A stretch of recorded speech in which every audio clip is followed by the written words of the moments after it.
A poor student married a 71-year-old wealthy woman. 7 days later, he was shocked to realize the consequences. A gray sky loomed over the small college town in Texas, its streets slick with rain. Mark Davis trudged along the sidewalk, his backpack slung over one shoulder, his face itched with worry.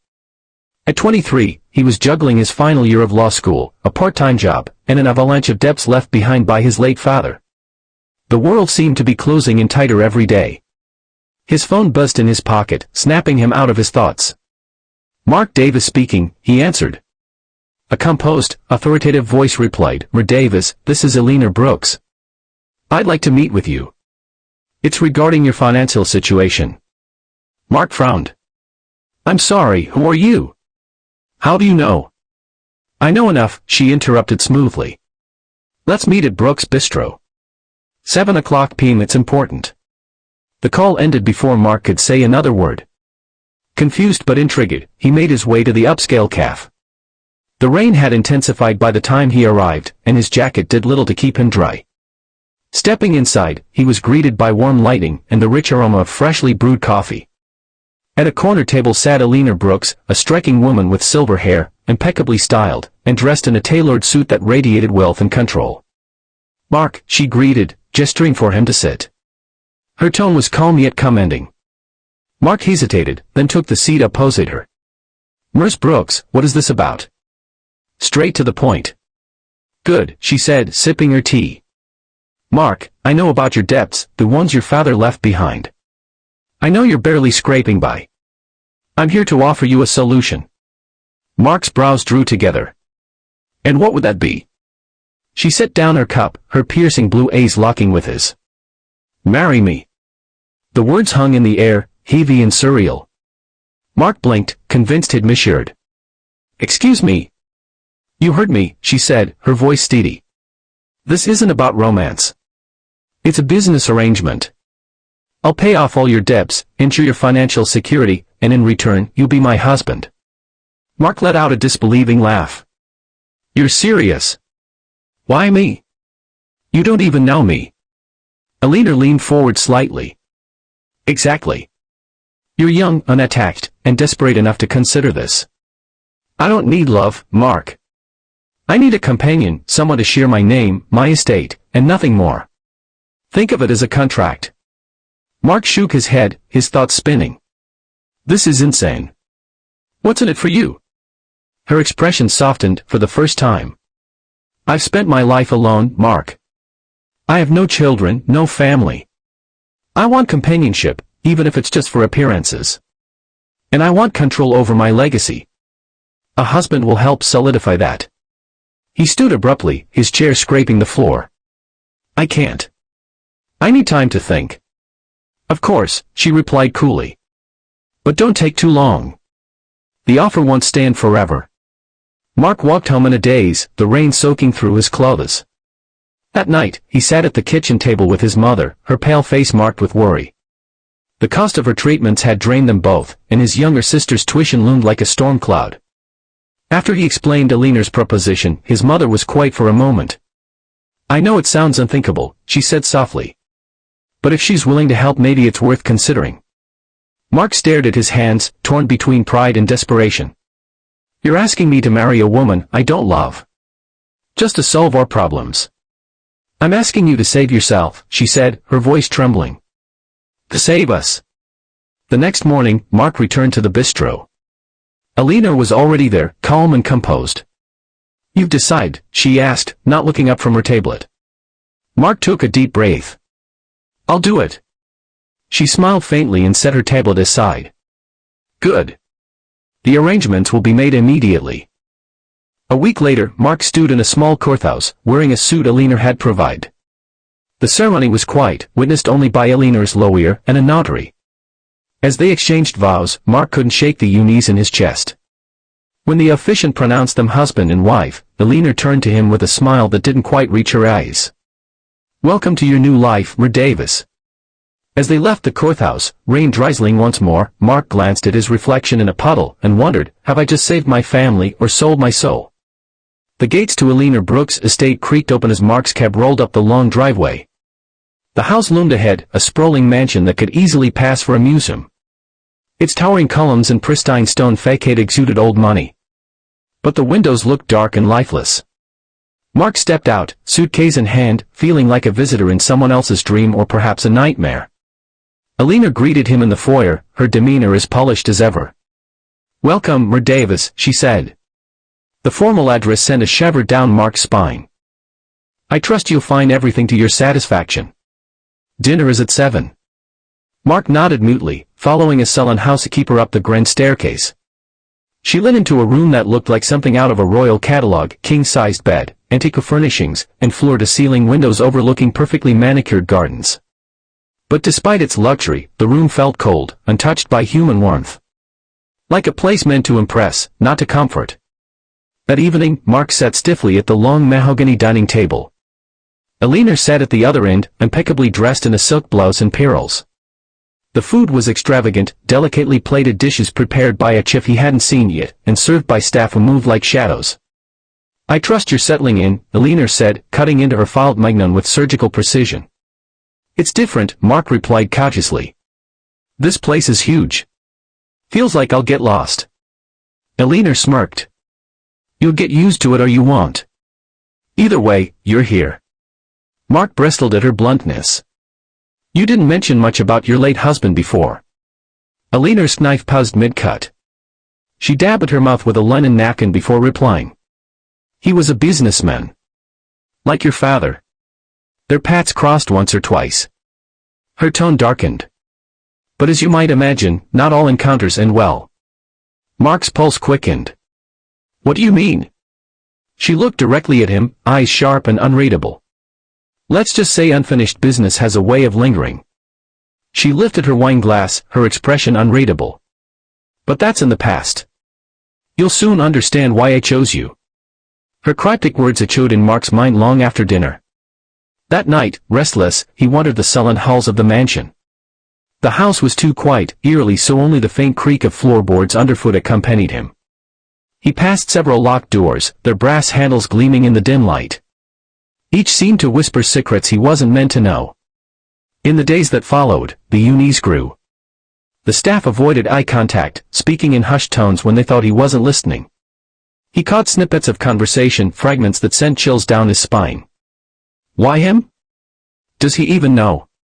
She never does anything without a reason. He'll figure it out eventually. They always do. One evening, while pacing the mansion's library, Mark noticed Alina's desk. Papers were scattered across it, along with a small, ornate key. It gleamed beneath the desk lamp, its intricate design immediately catching his eye. He glanced around. The room was empty. Heart pounding, he reached for the key. It was heavier than he expected, cool to the touch. 1,000 questions surged in his mind. Could this open one of the locked doors? That night, back in his luxurious yet suffocating room, he turned the key over in his hands. One question towered above the rest. What is Alina hiding? And why did she really choose me? The mansion was wrapped in stillness when Mark crept down the hall. The key felt like a lead weight in his pocket, its cold surface pressing against his thigh. He approached the door he'd noticed earlier, its ornate handle glinting faintly in the moonlight streaming through the windows. He glanced over his shoulder. Then, with trembling hands, he inserted the key. The soft click echoed in the silence, sending a chill through his spine. Slowly, he pushed the door open. The room beyond was a time capsule. Dusty furniture. Faded wallpaper. A heavy stillness hung in the air.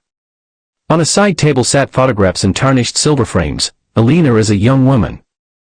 A man who must have been her late husband. Another couple Mark didn't recognize.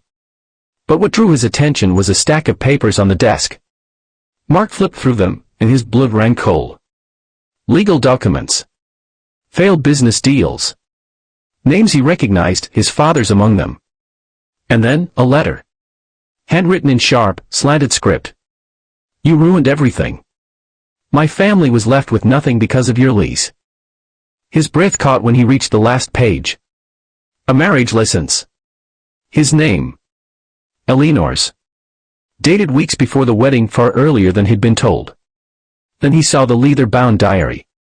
Its cover was worn, but the pages inside were filled with Eleanor's precise, calculated handwriting. He will be my pawn. I will take everything from him, just as his father did to me. He won't see it coming. Mark stared, frozen. The door creaked behind him. Enjoying yourself? Eleanor's voice cut through the darkness like a blade. Mark spun around, his face a mix of guilt and fear. Eleanor, You thought you'd find answers here. She stepped into the room, her silhouette sharp against the dim light from the hall. Curiosity killed the cat, Mark. What do you think you're doing? His voice was low but firm. Why did you really marry me? Is this about my father? Is this some kind of revenge? Eleanor's eyes hardened, her usual composed facade cracking. It's not your place to ask questions, Mark.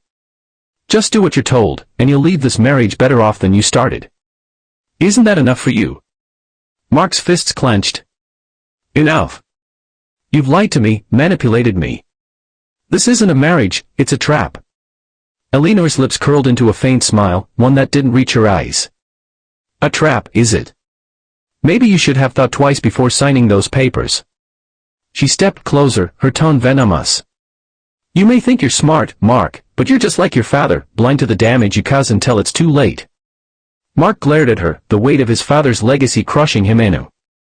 If you hated him so much, why take it out on me? I had nothing to do with what he did to your family. Eleanor stared at him for a long moment, the silence stretching like a taut string. Finally, she turned on her heel. You're in over your head, Mark. Stay out of matters that don't concern you.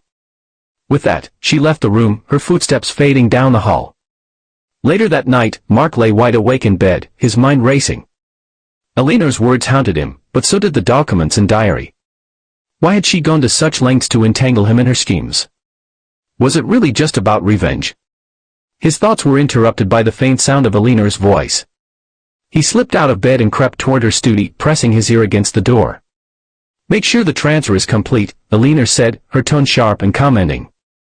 We can't let him back out now. Time is running out. Mark's blood ran cold. Whatever was happening, he was in deeper than had ever imagined. Mark sat alone in the grand library, his mind a whirlpool of fear and confusion. Eleanor's cryptic words and the damning contents of the locked room made it clear he was in over his head.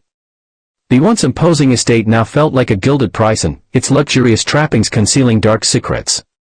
That evening, Mark approached Harris, the estate's head butler, a man whose calm demeanor suggested he'd seen and heard more than he let on. Harris, I need your help. Something isn't right here.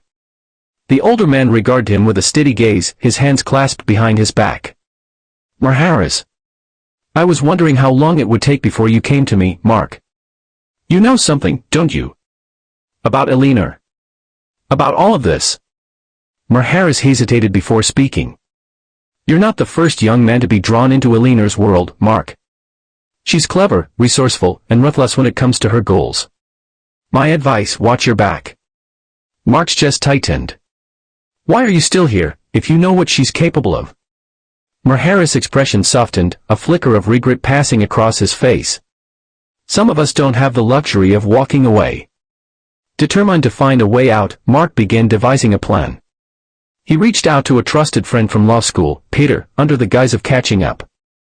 Mark, Peter, hypothetically, if someone signed a contract under coercion or false pretenses, is there any way to avoid it? Peter, hypothetically, yes. But it depends on the evidence. Why? Are you in some kind of trouble? Mark, just a class project I'm working on, thanks, man. The next few days, Mark carefully searched Eleanor's office whenever she was away, hoping to uncover something that could explain her obsession with his father. Late one night, as he riffled through her desk, he found an envelope addressed to his father. The letter was a scathing condemnation, written by Eleanor herself. It accused Mark's father of embezzlement, fraud, and deceit that had led to the financial ruin of Eleanor's family and, ultimately, the death of her husband. You left us with nothing. My husband's heart couldn't take the stress, and he's gone because of you. I will see to it that your family pays for what you've done. Mark's stomach churned. Eleanor's actions weren't just about reclaiming her fortune, they were about revenge fueled by years of pain and anger. Returning the letter to its hiding place, Mark resolved to act. He couldn't allow Eleanor to use him as a tool for her vendetta. That night, he began mapping out possible escape routes from the estate. But Eleanor's sharp instincts caught wind of his unease. The next morning, she found him in the breakfast room, her icy presence cutting through the quiet. "Eleanor. You've been busy, haven't you?" Mark froze, his spoon halfway to his mouth. "I don't know what you're talking about." Eleanor smiled coldly. "Don't play coy with me, Mark. If you think you can outsmart me, you're sorely mistaken. I've dealt with far craftier opponents than you." Mark swallowed hard, trying to keep his voice steady. "I don't know what you're accusing me of, but I'm not doing anything wrong." Eleanor leaned closer, her voice dropping to a venomous whisper. "If you betray me, you'll wish you hadn't. Remember that." She straightened and left the room, leaving Mark to grapple with the growing realization that escape might be more dangerous than staying, but staying meant surrendering his life to Eleanor's twisted plans, a fate he refused to accept. The air in the estate felt charged as Mark paced the library, the weight of his discovery pressing heavily on his shoulders. The private investigator head quietly hired had just left, confirming the devastating truth. Eleanor's late husband, Harold Brooks, had been swindled by Mark's father in a fraudulent real estate deal that stripped the Brooks family of their fortune. Harold's death from a heart attack soon after was the final blow, leaving Eleanor embittered and determined to exact revenge. Eleanor's proposal to marry Mark had been more than a calculated plan to settle scores, it was a way to make his family suffer, even from beyond the grave. Mark clenched his fists, anger coursing through him. How could she blame him for his father's sins? But as much as he resented Eleanor's actions, he couldn't deny the pain that had driven her. That evening, Mark met his law school friend Peter in secret.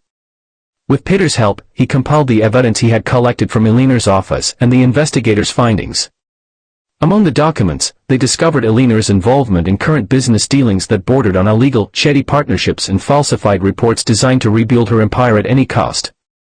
"Peter, Mark, this is enough to take her down. But you need to be careful. If she realizes you're onto her, there's no telling what she might do." Mark nodded grimly. "She's already done enough damage. It's time to end this." The next morning, Mark waited in the grand sitting room, the evidence tucked securely in his bag when Eleanor finally entered, her icy composure intact. He stood to face her. "Mark, we need to talk." Eleanor raised an eyebrow, her tongue clipped. "Is that so? What could possibly be so urgent?" Mark's voice was firm as he pulled out the documents. "I know everything. About my father. About Harold. About what you've been doing to rebuild your fortune." For the first time, Eleanor's calm exterior faltered.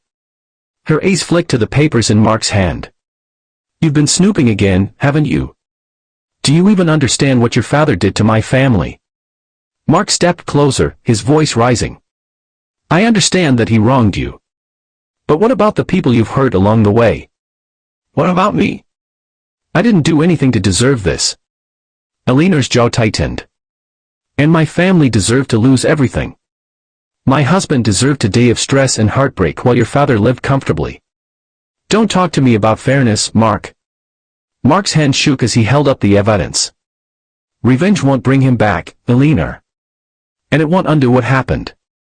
You've spent your life consumed by this, hurting innocent people, ruining lives. When does it end?" Eleanor's shoulders sagged slightly, and for a fleeting moment, Mark thought he saw something close to regret in her eyes. Softly, Eleanor said, "You remind me of him, you know. Harold. That same fire. That same stubbornness. I didn't expect to feel anything for you, Mark. But here we are." Mark hesitated, caught off guard by her admission. "If you really feel that way, then stop this. Let it go before it's too late." But before Eleanor could respond, the sound of car tires crunching on gravel echoed through the estate. Moments later, uniformed police officers entered the room, followed by Peter. "Officer, Eleanor Brooks, we have a warrant for your arrest. You're being charged with multiple counts of fraud and conspiracy." Eleanor's face hardened as she looked from the officers to Mark. "You called them?" Mark met her gaze, his voice steady. "You left me no choice." As the officers led Eleanor away, she turned back to Mark one last time. "You may think you've won, Mark. But revenge isn't so easily undone. Be careful it doesn't consume you too." Mark watched her go, a mixture of relief and sadness washing over him. He had exposed the truth and protected himself, but the weight of Eleanor's parting words lingered. Was she right? Would the shadow of their shared past ever truly fade? The gable's sharp bang echoed through the courtroom, signaling the end of Eleanor Brooks' trial. Mark sat sullenly in the back row, watching as the once commending woman he had married faced the consequences of her actions. Despite everything, his testimony had helped reduce her sentence. He hadn't done it out of sympathy, but out of a deep understanding of the complexities of their shared story. Eleanor turned bravely in her seat, her gaze meeting Mark's for the first time. There was no trace of the cold calculation that had defined her before. Instead, she offered a faint, almost apologetic nod. Days later, Mark was summoned to the estate one final time. The grindhouse, once intimidating and isolating, now felt empty. Eleanor had arranged for him to receive the property's deed. The estate lawyer handed Mark a letter in Eleanor's elegant handwriting. It was never about the money, Mark. It was about closure. Harold deserved justice, but I lost sight of what truly mattered. You've shown me something I thought I'd forgotten, the capacity to move forward. This estate is no longer a monument to my pain. It can be something more. Use it well. Mark sold the estate, a decision that came easily. Its grandeur had been a gilded cage for both him and Eleanor. The proceeds allowed him to pay off his family's debts, finally freeing his mother from the shadow of his father's mistakes. With the remainder of the funds, Mark established a scholarship fund in Harold Brooks' name. It was a way to honor the man who had unknowingly become a casualty in the feud between the two families. Mark's return to law school felt like a homecoming. This time, he was more determined than ever to use his education for good. He interned at a legal aid center, helping individuals who, like Eleanor, had been wronged and left without recourse. One crisp autumn afternoon, a letter arrived for Mark. The handwriting was instantly recognizable. He sat on a park bench near campus and unfolded the paper. Eleanor's letter. Mark, I've had much time to reflect. For years, I believed that revenge would heal the wounds Harold's death left behind. But I see now that revenge is its own prison. Your kindness, even in the face of my mistakes, taught me something I never expected. Forgiveness is not weakness, it is strength. Thank you for being better than the world around you. Thank you for showing me that we can break the cycles we inherit. I hope you find the happiness I never could. Mark stared at the letter for a long time, the words sinking in. He folded it carefully and tucked it into his jacket pocket, feeling an odd sense of peace. A year after Eleanor's arrest, Mark stood before a group of scholarship recipients at a small ceremony. Behind him hung a simple plaque, the Harold Brooks Scholarship Fund for Second Chances. Mark spoke with conviction. This fund isn't just about money, it's about creating opportunities for those who might otherwise be forgotten. It's about turning pain into purpose. After the ceremony, he sat alone for a moment, reflecting on the whirlwind of the past year. His path had been irrevocably altered, but for the first time, he felt he was walking in the right direction. Mark walked away from the ceremony with a soft smile on his face. He glanced up at the clear sky, feeling the weight of the past finally lifting. Eleanor's letter remained in his pocket, a quiet reminder of the lessons they both learned about redemption, justice, and the transformative power of forgiveness. Thank you for joining us on this incredible journey of resilience, redemption, and forgiveness. Mark's story reminds us that even in the face of betrayal and hardship, the choices we make can lead us to healing and new beginnings. If the story touched your heart and inspired you, don't forget to give it a like and share it with your friends and loved ones. Let's spread the message of hope and second chances far and wide. If you haven't subscribed yet, follow the Story Vault to hear more soul-stirring stories that move your heart.